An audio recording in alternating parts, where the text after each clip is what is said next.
Bonsoir. Quel regard portez-vous sur le fédéralement communautaire de Cameroun? Alors, tout d'abord, c'est beaucoup de joie, c'est beaucoup d'émotion, mais c'est aussi une totale adhésion à l'esprit de cet ouvrage. Je crois que son auteur a insisté sur le fait qu'il était important pour nous, tous les Camerounais, de se donner une chance de partir du meilleur pied. On a hérité d'un héritage souvent très lourd, souvent très contraignant, un héritage colonial qui nous a entraînés dans un enfermement, dans des dispositions qui nous ont obstrué l'horizon. Aujourd'hui, un ouvrage comme celui-là rebat les cartes, permet aux populations, aux peuples différents, aux peuples camerounais, de mieux se connaître, de regarder un peu mieux comment ils sont en mesure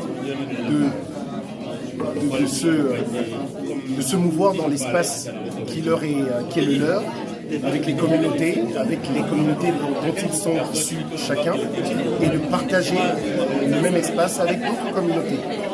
Et sans que cela, ce qui me plaît encore plus, si je peux me permettre d'embrayer là-dessus, c'est que le contre-pied réel que propose cet ouvrage permet aux gens de comprendre, d'aller plus en profondeur dans ce que peut être le fédéralisme communautaire.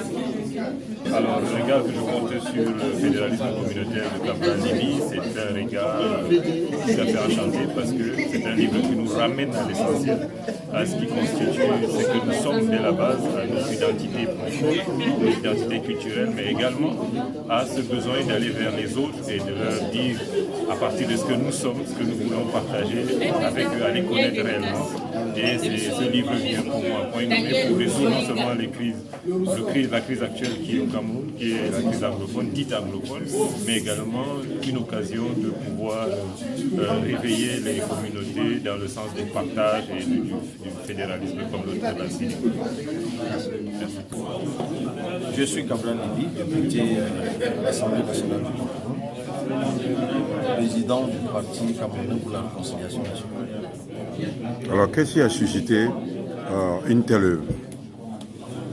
Le prétexte fondateur de cette œuvre, c'est la crise séparatiste qui déchire le Cameroun.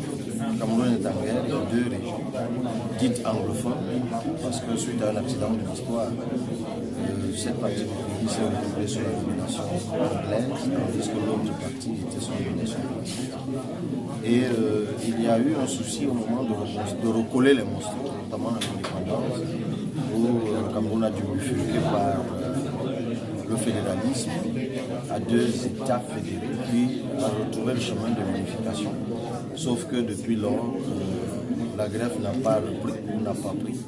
Et le Cameroun s'est déchiré. Donc, nous avons écrit cette œuvre, nous avons pensé cette œuvre, pour formuler une solution à cette crise. D'abord, une solution immédiate qui consiste à supprimer les 10 régions du Cameroun, puisque d'abord le tracé est fantaisiste et qu'elle porte en elle les germes du conflit actuel.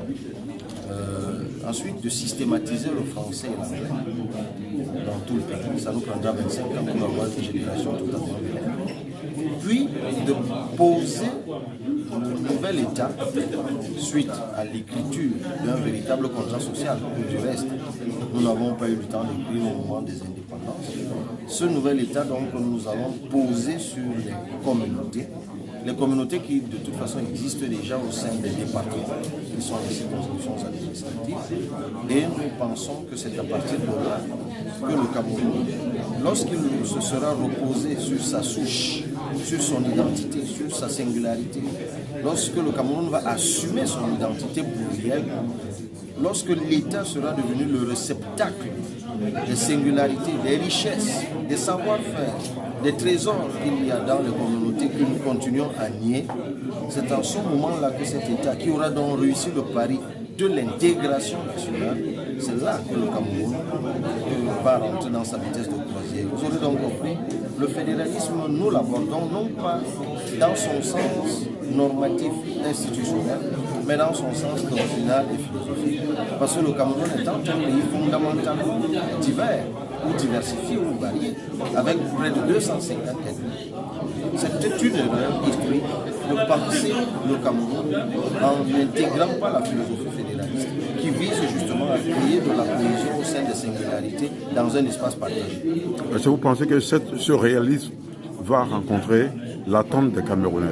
Oui, mais écoutez, ici même nous avons échangé avec les Camerounais. Vous pouvez les écouter. Ils vous donnent leur ressenti lorsque nous avons échangé. En revanche, l'idée, parce que le titre de l'ouvrage conjugue deux termes sur lesquels il y a un tabou au Cameroun. Le fédéralisme, parce que ça réveille le souvenir d'une chose que nous avons abandonnée, et puis la communauté que l'on stigmatise à longueur de journée. Pourtant, dans le premier cas, c'est une erreur. Nous, on ne parle pas du retour au fédéralisme d'antan, mais de la convocation de la doctrine fédéraliste, qui est totalement différente. Le fédéralisme, avant d'être une formalisation de l'État, est d'abord une idée de l'État. Donc nous travaillons sur l'idée. Puis, nous disons, mais sortons la communauté de la stigmatisation. Arrêtons avec l'hypocrisie. Nous sommes fondamentalement communautaires.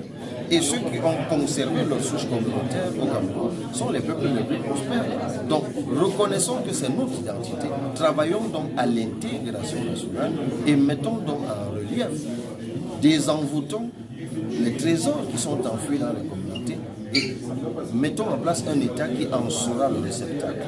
Donc, en cela, c'est ce que nous appelons dans notre village la décentralisation aboutie, c'est-à-dire la décentralisation et du territoire et du pouvoir, mais aussi des peuples, ce que certains chercheurs appellent donc la reconnaissance du pluralisme démotique, démos, au sens étymologique, peuple.